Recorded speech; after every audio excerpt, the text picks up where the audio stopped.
Ninyo ang Panginoon, dakilain ang kanyang ngalan. Purihin siya ay awitan at papurihan magpakailanman. Purihin siya ay awitan at papurihan magpakailanman.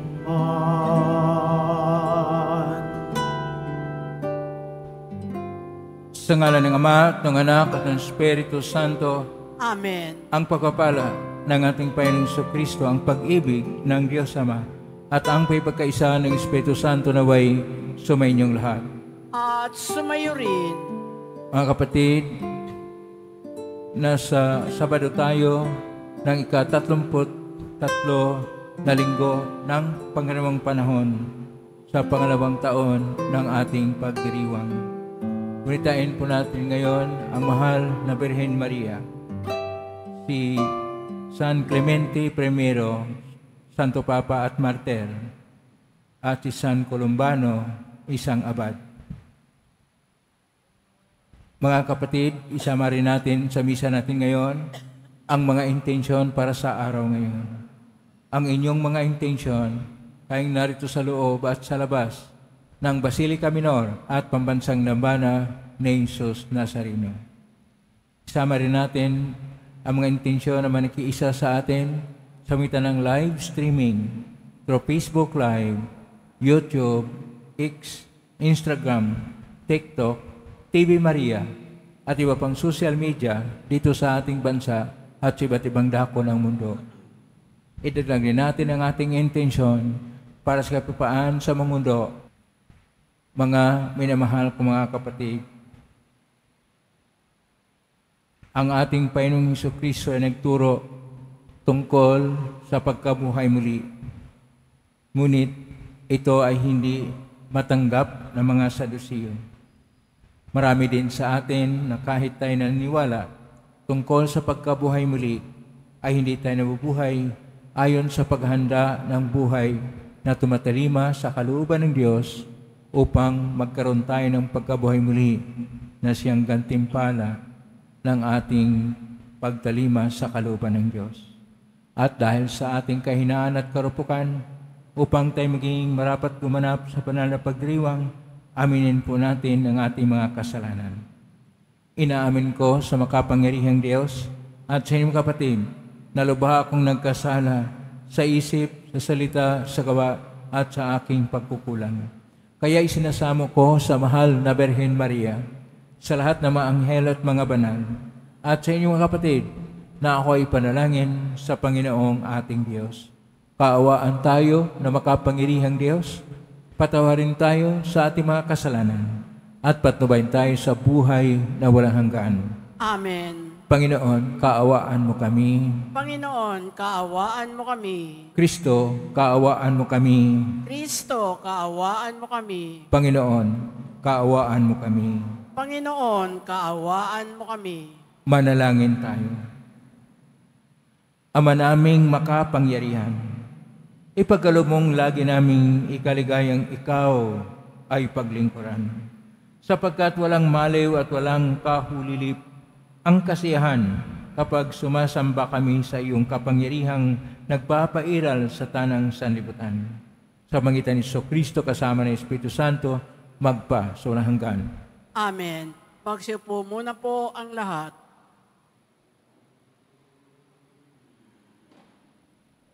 Pagbasa mula sa Aklat ng Pahayag. Sinabi sa akin, Juan, narito ang dalawa kong saksi. Ito'y ang 2 punong olibo at 2 ilawan sa harapan ng Panginoon ng lupa. Kapag may nagtangkang manakit sa kanila, lalabas sa bibig nila ang apoy na tutupok sa kanilang mga kaaway. May kapangyarihan silang ipinid ang langit upang hindi umulan sa panahon ng pagpapahayag nila ng salita ng Diyos. May kapangyarihan din silang gawing dugo ang tubig at magpadala ng anumang salot sa lupa tuwing maibigan nila. Pagkatapos nilang magpatotoo, aahon ang halimaw na nasa bangin at makikipaglaban sa kanila. Matatalo sila at mapapatay ng halimaw, at ang kanilang bangkay ay mahahandusay sa lansangan ng dakilang lungsod na ang mahiwagang pangalan ay Sodoma o Ehipto. Dito rin ipinako sa krus ang kanilang Panginoon. Sa loob ng 3 araw at kalahati, ang kanilang mga bangkay ay panonoorin ng mga tao mula sa iba't ibang lahi, lipi, wika at bansa. At hindi sila papayag na ilibing ang mga bangkay. Magagalak ang lahat ng tao sa sanlibutan dahil sa pagkamatay ng 2 ito. Magdiriwang sila at mabibigyan ng mga regalo sapagkat ang 2 propetang iyon ay nagdulot ng labis na kahirapan sa kanila. Pagkalipas ng 3 araw at kalahati, ibinalik ng Diyos ang kanilang buhay at sila'y tumindig. Nasindak ng gayon na lamang ang mga nakakita. Pagkatapos ay narinig nila sa isang malakas na tinig mula sa langit na ang wika, "Umakyat kayo rito." At habang nakatingin ang kanilang mga kaaway, napasalangit sila sa isang ulap. Ang salita ng Diyos. Salamat sa Diyos. Ang poon ay papurihan, siya ang aking sanggalang. Ang poon ay papurihan, siya ang aking sanggalang. Purihin ang poon na aking sanggalang, sa pakikibaka ako ay sinanay, inihanda ako upang makilaban. Ang poon ay papurihan, siya ang aking sanggalang. Matibay kong muog at tagapagligtas, at aking tahanang hindi matitinag. Tagapagligtas kong pinagtitiwalaan, nilulupig niya ang sakop kong bayan. Ang poon ay papurihan, siya ang aking sanggalang. O Diyos, may awitin akong bagong-bago, alpay tugtugin at aawit ako, tagumpay ng hari ay iyong kaloob, at iniligtas mo si David mong lingkod. Ang poon ay papurihan, siya ang aking sanggalang. Magsitayo na po ang lahat.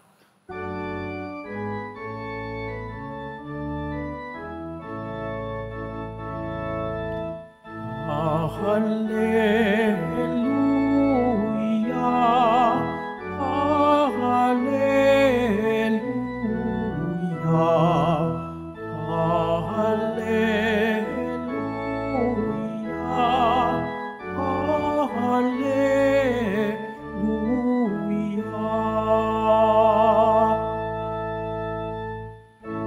Si Kristo ay nagtagumpay,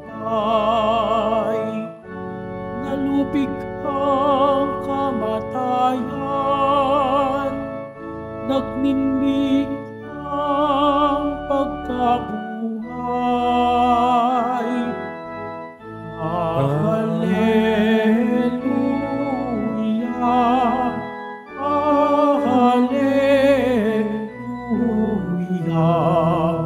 hallelujah.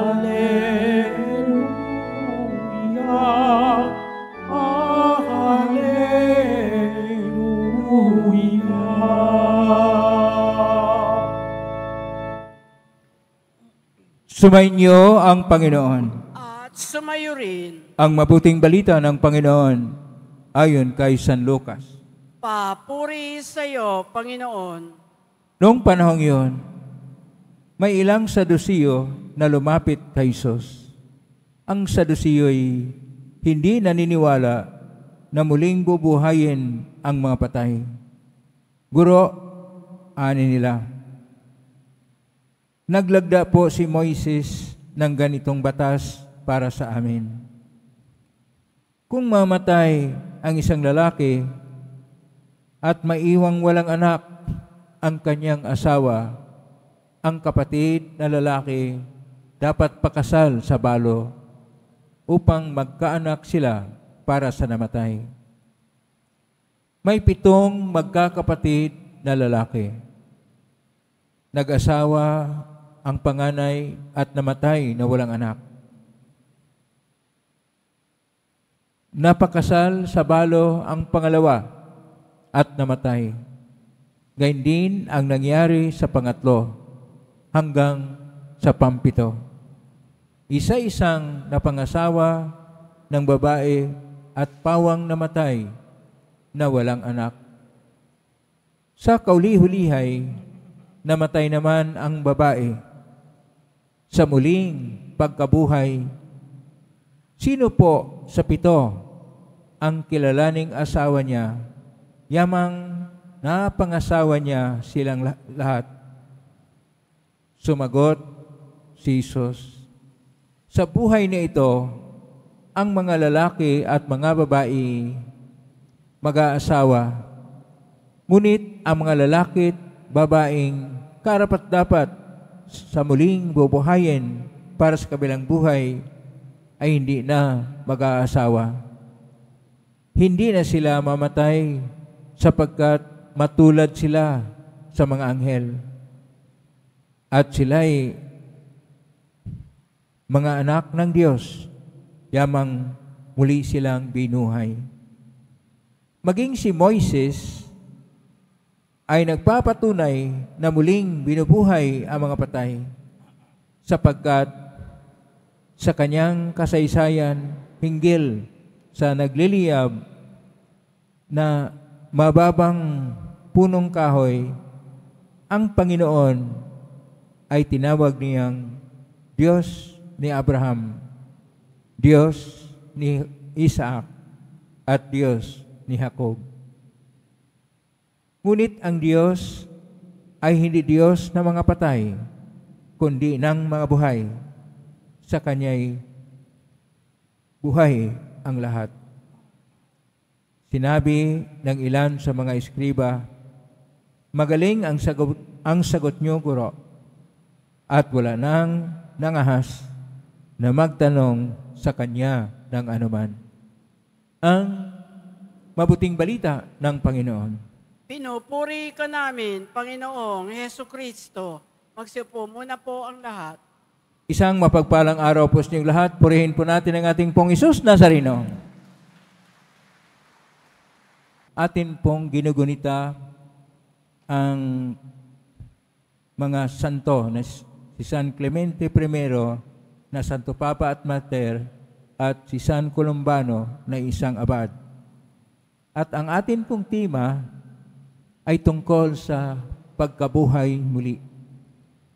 Kaya makita po natin sa ating unang pagbasa na mula sa aklat ng pahayag ni Juan, Kapitulo 11, verso 4 hanggang 12, ang tungkol sa 2 propeta na mayroong ipinapahayag na isang pangitain kay Juan na itong 2 propeta ay patayin ng halimaw, ngunit binigyan sila muli ng buhay ng Panginoon.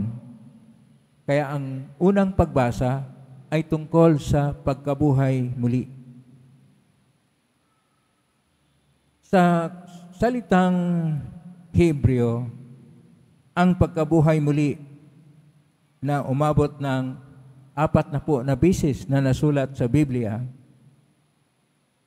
ay tikoma. Tikoma ay mula po sa root word na kom. Kom, ibig sabihin, tatayo. Kaya pag mabuhay muli, tatayo na mabuhay. Pero dahil ang ating mga pagbasa ay nakasulat sa orihinal, sa Koinoko na Grigo, ang pagkabuhay muli ay anastasis. At nasali naman ito sa Latin, resurrectio, o sa English, resurrection, at sa ating salita, pagkabuhay muli. Sa atin pong Ebanghelyo, mayroong lumapit sa ating Panginoon ang isang Sadusiyo. Mayroon pong iba't ibang grupo sa mga Hudyo na ang kanila pong sinusundan ay ang tradisyon ng Torah. Ang Torah ay tungkol sa kautusan. Para sa mga Sadusiyo, ang pagsunod sa kautusan ay siyang batayan ng buhay. At ang buhay dito sa mundo ay sapat na. Karamihan sa mga Sadusiyo ay may-ari ng malaking lupa at malaking negosyo. Kaya ang kanilang kalagayan na sila ay mayaman, maraming biyaya, yun na para sa kanila ang biyaya na mula sa Panginoong Diyos. Hindi na sila umaasa pa ng pagkabuhay muli. Kaya para sa kanila, hindi sila naniniwala ng pagkabuhay muli. Hindi rin sila naniniwala na mayroong pagkabuhay pa pagkatapos ng kamatayan. Kaya ang kanilang paniwala hanggang dito lang sa lupa. Mayroon ding mga relihiyon na gumagamit pa nga ng pangalan ni Kristo pero hindi naniniwala sa pagkabuhay muli. Yun yung mga Sadusiyo. At yung mga sa modernong panahon, yun yung mga tao na hindi sila naniwala sa pagkabuhay muli kahit ang kanilang ginagamit na pangalan, ang Panginoong Jesucristo ay nabuhay muli, parang hindi sila naniwala sa Kanya. Pero dito sa ating Ebanghelyo ngayon ni San Lucas, Kapitulo 20, versikulo 27 hanggang 40, itong Sadusiyo na hindi naniwala ng pagkabuhay muli ay kanya pong tinanong ang ating Panginoong Hesus. Pero ang kanyang tanong ay mayroon po siyang ginawang parang talinghaga. Ang talinghaga niya, mayroong 7 magkakapatid na lalaki. Ang panganay ay nag-asawa at walang anak. Ayon sa Torah na tradisyon ng kautusan, at ito'y mabasa sa aklat ng Deuteronomio, Kapitulo 25, versikulo 5 hanggang 6. Nasasaad doon, versikulo 5, kapag ka mamatay ang isang lalaki at walang naiwan na anak dahil hindi nagkakaanak ang kanyang nabalo na asawa, ang kasunod na kapatid ay kailangan na kanya pong saluin ang balo at maging asawa niya. At kung magkaanak sila, ang anak nila ay para sa namatay na panganay na anak na lalaki. Kaya kapag tingnan po natin dito, ito yung tinatawag na batas ng levereta. Mula sa salitang Latin na lever. Lever, ibig sabihin, yung in-law na lalaki. So, brother-in-law ng balo, yon ang kasunod na asawa niya upang mabigyan ng tagapagmana ang panganay. Dahil sa tradisyon ng mga Hudyo, ang panganay ay mahalaga, firstborn. Bakit po? Sila po ay may mana na 2 porsyon. Ang ibang mga kapatid ay 1 porsyon lang sa mana. Bakit po 2 porsyon? Sapagkat kung siya ay maiwan at wala ng ibang lalaki, wala na ang tatay niya, ang magsuporta ay yung panganay na lalaki. Ito ang kahulugan din ng Levirate law na upang ang 2 porsyon na mana ay mapunta at mabigyan ng katarungan, kailangan na ang balo ay mapangasawa ng kasunod na lalaki. Pero ang kwento dito hanggang 7 at walang anak. Ang kanilang question dito ay tungkol sa pagkabuhay muli. Paano sa pagkabuhay muli? Kaninong asawa? Yung asawang babae dahil napangasawa niya ang 7 na magkakapatid. Ang sagot ng Panginoon ay siyang tunay na sagot. Sinasabi niya, sa panahon natin ngayon, dito sa mundo, may pag-iisip sa mundo at hindi tayo nag-iisip ng buhay sa kabilang buhay, ang atin lang tinitingnan ay ang ating sarili kung paano magkaroon ng seguridad ang pamilya, kaya mag-asawa ang lalaki at ang babae. Pero sinasabi niya, pagkatapos ng kamatayan, mapunta sa ibang estado, matulad na sila ng mga anghel. At matulad sa anghel, ibig sabihin hindi na mag-asawa. At sinasabi pa niya na ang Panginoong Diyos na si Yahweh ay hindi Diyos ng kamatayan at hindi rin Diyos ng mga patay. Kaya ipinapahayag ng ating Panginoon ang nangyari kay Moises na makita natin sa aklat ng Exodus Kapitulo 3 na sumpungan, na diskubre, na tuklasan ni Moises ang presensya ng Diyos na si Yahweh sa isang mababa na puno na nagliliyab itong apoy. Pero ang puno ay hindi nasusunog. Ang kahulugan nito, hindi nasusunog, ibig sabihin ay mayroong pagkabuhay, hindi namamatay. Dahil kapag nasunog sana ito, ay di namatay na yung tanim. Pero nagpapatuloy na buhay dahil ang Diyos ay nagsasabi, siya ang Diyos ni Abraham, Diyos ni Isaac, at Diyos ni Jacob. Namatay si Abraham, namatay si Isaac, namatay si Jacob, pero nagpapatuloy siya na Diyos na buhay, na tumatawag sa kanyang mahinirang na sambayanan. Kaya sinasabi ng ating Panginoon, ang Diyos ay Diyos ng buhay at hindi po sa kamatayan. Kaya hindi hanggang kamatayan ang buhay. Mayroong pagkabuhay muli. Kaya lang, sa pagkabuhay muli, wala na po ang makamundo na bahagi o physical na pagkatao. Hindi na kailangang mag-asawa. Kailangan ng mamuhay sila gaya ng mga anghel at gaya ng mga espiritu. At dahil dito, tama yung pagsagot ng Panginoong Hesus, hindi na nakaimik ang Sadusiyo. Kaya ang iskriba, sino po yung mga iskriba? Ang mga iskriba at ang mga Parisiyo ay naniwala ng pagkabuhay muli.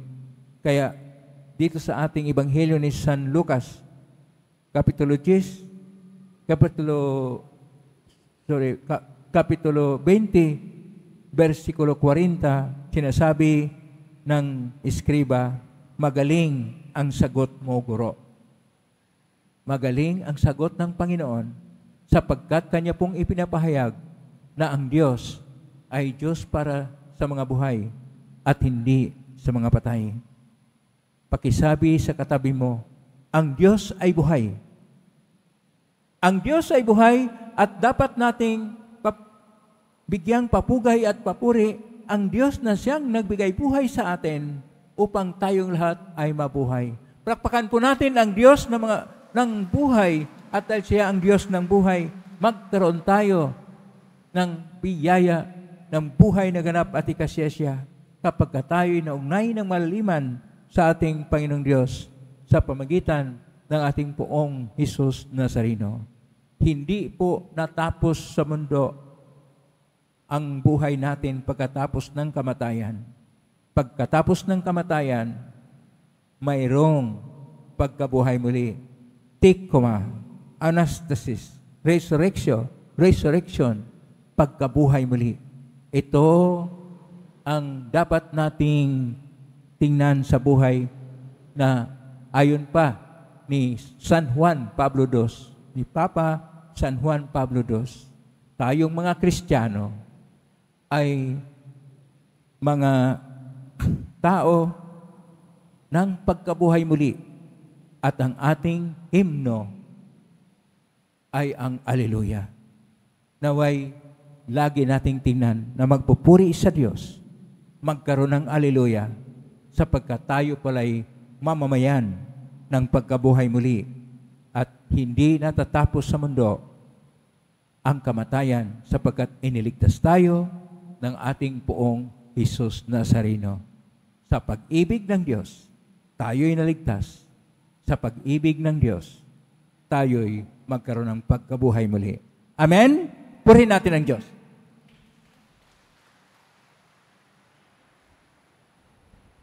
Magsitayo na po ang lahat. Minamahal kong mga kapatid, napakamalawalhati ng kapayapaan at pag-asa sa muling pagkabuhay. Manangin tayo ng may pusong malaya mula sa hangal na pag-alinlangan at pagdududa sapagkat naanalig tayo sa pangako ni Jesus na muling nabuhay para sa atin. Atin pong itutugon, Diyos ng buhay, tingin mo ang aming panalangin. Diyos ng buhay, tingin mo ang aming panalangin. Ang simbahan sa buong daigdig naway magpatuloy na magpahayag ng mabuting balita ng muling pagkabuhay at ng buhay na walang hanggan. Manalangin tayo. Diyos ng buhay, tingin mo ang aming panalangin. Sa ating pang-araw-araw na buhay, naway maihatid natin ang liwanag ng bagong pag-asa sa mga nabubuhay sa kadiliman at kawalang pag-asa. Manalangin tayo. Diyos ng buhay, tingin mo ang aming panalangin. Ang mga dukha, mga walang tahanan, at mga nangangailangan naway matama ang Panginoon ng buhay sa pamagitan ng pag-ibig at kagandahang loob ng mga mabubuti sa kanila. Manalangin tayo. Diyos ng buhay, tingin mo ang aming panalangin. Ang mga may sakit at yung mga nagdurusa naway matagpuan ang mapagpapagaling na presensya ni Kristo sa kanilang buhay. Manalangin tayo. Diyos ng buhay, tingin mo ang aming panalangin. Ang mga yumaon naway makatagpo ng kaligayahan sa tiyak na pag-asa ng muling pagkabuhay. Manalangin tayo. Diyos ng buhay, tingin mo ang aming panalangin. Sa tahimik, idulog natin sa Panginoon ang ating mga sariling kahilingan. Diyos ng mga buhay, bigyan naman kami ng Eukaristiyang ito ng paghangad sa walang hanggang hapag na iyong inihanda sa amin kung saan malugod kami sa kaligayahan ng iyong presensya magpakailanman. Yung namin ito, sa pamitan ni Kristong aming Panginoon. Amen. Magsipo muna po ang lahat.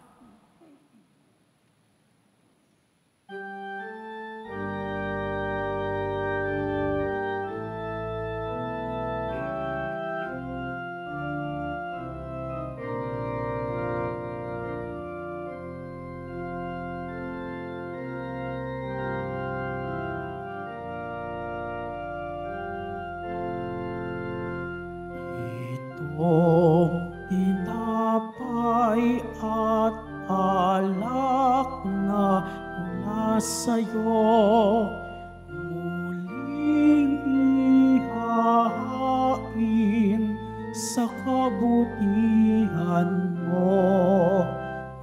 Kunin at tanggapin alay sa'yo. Pasasalamat ng puso.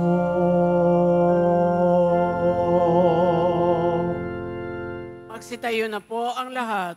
Manalangin kapatid upang paghahain natin ay kalugdan ng Diyos amang makapangyarihan.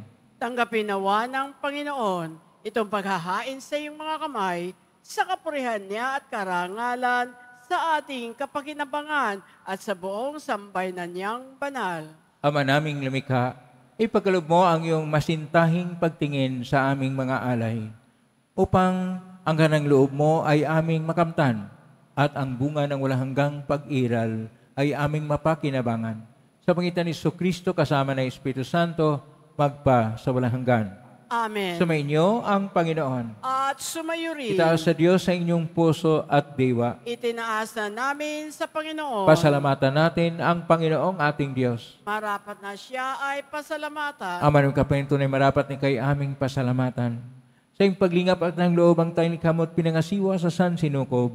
Sangad mong siya iwastong lubos ay pinagdusa mo sa kanyang pagtalikod. Sa iyong pagiling pinahintulot na makabalik siya sa pamagitan ni Kristo Jesus.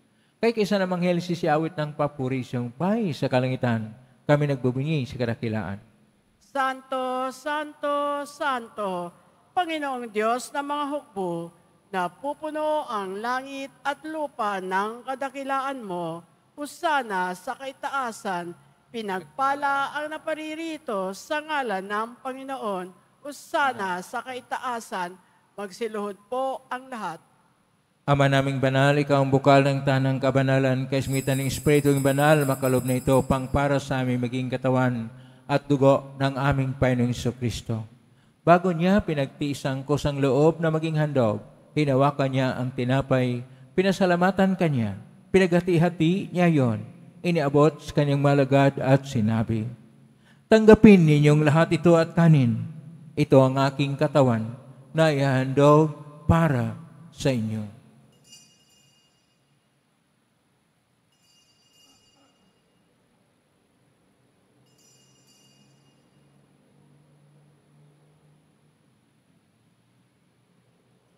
Gayun naman na matapos ang hapunan, hinawakan niya ang kalis, muli kanyang pinasalamatan. Inabot niya ang kalis sa kanyang malagad at sinabi, tanggapin ninyong lahat ito at inamen. Ito ang kalis ng aking dugo ng bago at hanggang tipan. Ang aking dugo na ibubuhos para sa inyo at para sa lahat sa ikapagpapatawad ng mga kasalanan.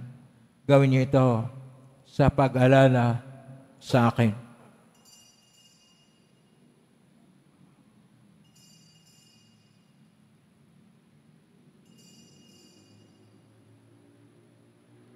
Magsitayo na po ang lahat. Ang misteryo ng pananampalataya. Si Kristo'y namatay, si Kristo'y nabuhay, si Kristo'y babalik sa wakas ng panahon. Ama, ginagawa namin ngayon ang pag-alala sa pagkamatay at muling pagkabuhay ng anak, kaya't inaalay namin sa iyo ang tinapay na nagbibigay buhay at ang kalis na nagkakaloob ng kaligtasan. Kami nagpapasalamat. Lagi minarapat na tumayo sa harap mo para maglingkod sa iyo. Isinasamo namin kami magsasalo-salo sa katawan at dugo ni Kristo ay mabuklod sa pagkakaisa sa pamagitan ng Espiritu Santo. Amalingapin simbahang laganap sa buong daigdig. Pususin mo kami sa pag-ibig kaisa ni Francisco na aming Papa at ni Jose na aming Obispo at ng Tanang Kaparian. Alalahanin mo rin kapatid naming nahimlay na may pag-asang sila muling mabuhay, gayon din ang lahat ng mga pumanaw. Kaawaan mo sila at patuloyin sa iyong kaliwanagan. Kaawaan niyo dapatin kaming lahat na makasalo siyang buhay na walang wakas, kaisa ng mahal na Birhen Maria na ina ng Diyos, ng kabiyak ng puso niyang San Jose, kaisa ng mga apostol, ni San Juan Bautista, ni San Clemente I, ni San Columbano, ni San Roque, ni San Lorenzo Ruiz de Manila, ni San Pedro Calungsod at ang lahat ng mga banal na namuhay Diyos daigdig ng kalugod-lugod sa iyo, may pagdiwang nawa namin ang pagkupuri si karangal mo sa pangitan ng anak na aming Panginoong Jesucristo. Sa pamamagitan ni Kristo, kasama niya at sa Kanya,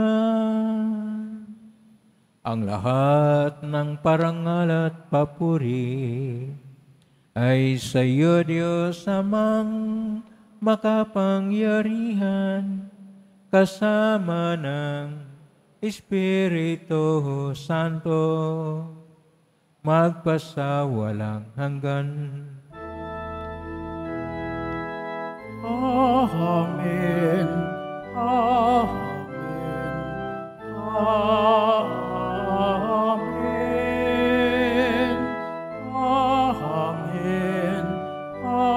Amen. Amen.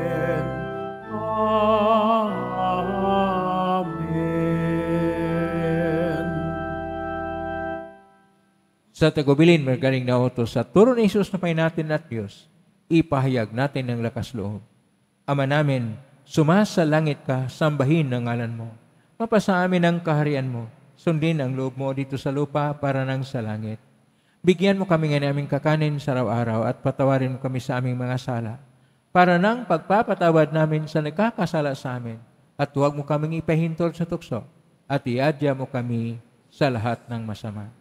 Niling namin kami iadya sa lahat ng masama. Pagkaloban ng kapayapaan araw-araw. iligtas sa kasalanan at tesalat ng kapahamakan, samantalang aming pinanabikan ang dakilang araw ng pagpapahayag ng tagapagligtas naming si Jesucristo. Sapagkat iyo ang kaharian at ang kapangyarihan at ang kapurihan magpakailanman. Amen. Panginoong Jesucristo, sinabi mo sa mga apostol, kapayapaan ang iniiwan ko sa inyo, ang aking kapayapaan ang binibigay ko sa inyo. Tunghayan mo ang aming panampalataya at huwag ang aming pagkakasala. Pagkalooban mo kami ng kapayapaan at pagkakaisahin siyang kalooban, kasama ng Espiritu Santo, magpa sa walang hanggan. Amen. Ang kapayapaan ng Panginoon ay laging sumainyo. At sumayo rin. Magbigay kayo ng kapayapaan sa isa't isa. Kapayapaan sa inyo.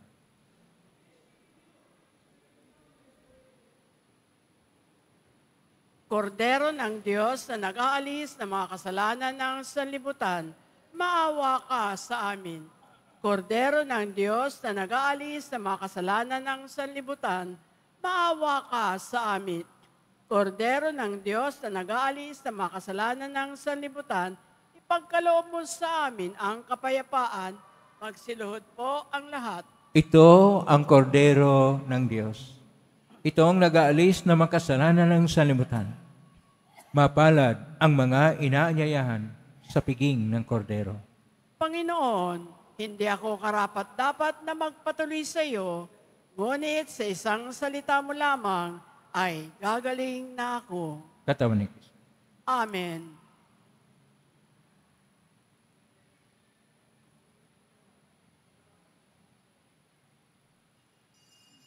Para sa lahat ng tatanggap ng banal na komunyon, sasagot po tayo ng amen pagkasabi ng pare o ng lay minister ng katawan ni Kristo at isubo agad sa bibig bago umalis sa harapan ng pare o lay minister. Sumunod po tayo.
Mapagmahal, sa pinagsaluhan naming banal na pakikinabang, ang amin nawang pag-ibig ay lalong maragdagan ng ginawa namin sa pag-alaala sa anak mong mahal na nag-utos ipagdiwang ang huling hapunan sa pangitan ni Jesucristo kasama ng Espiritu Santo magpasa walang hanggan. Amen. Palangin para sa mga kaluluwa, mga kapatid, ating ipagdasal ang ating mga minamahal na yumao at lahat ng mga kaluluwa sa purgatorio.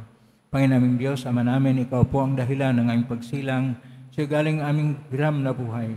Kung kabaang loob kami nanalangin at kami na makaawang kalgano po ang mga kaluluwa ng mga pumanaw na sa mundong ito. Sila naway magkamit ng buhay siyang piling.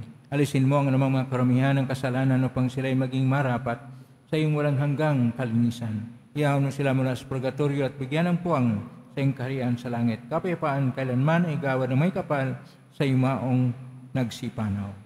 Sila naway silayan ng iyong ilaw na walang hanggan. Amen. Mapanatag nawa sila sa kapayapaan. Amen.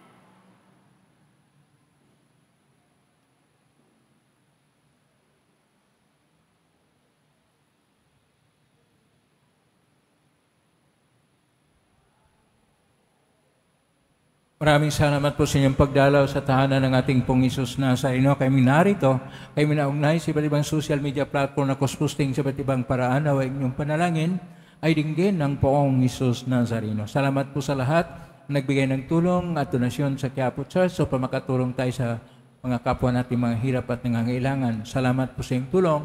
Pagpalain kayo ng Panginoon Diyos. Salamat sa lahat ng mga naglilingkod ngayon. Pagpalain kayo lagi ng poong Isus Nazareno. Plakpakan po natin lahat ng mga naglilingkod, lahat ng narito, lahat ng naugnay sa atin, lahat ng tumutulong sa atin. Naway ang Diyos ay magpapala sa inyo ang biyayang siksik, liglig at nag-umapaw.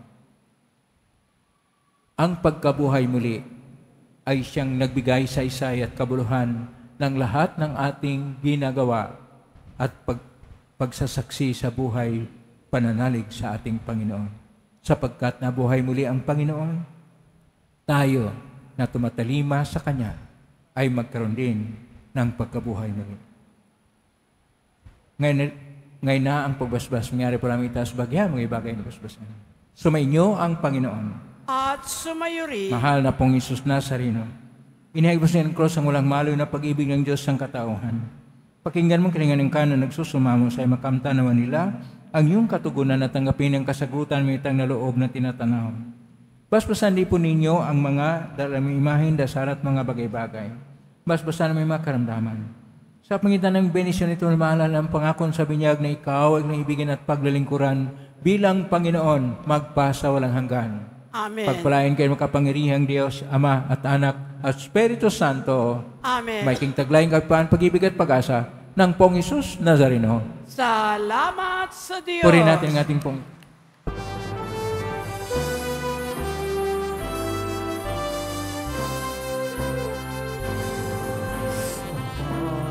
Jesus Nazareno, sinasamba ka namin.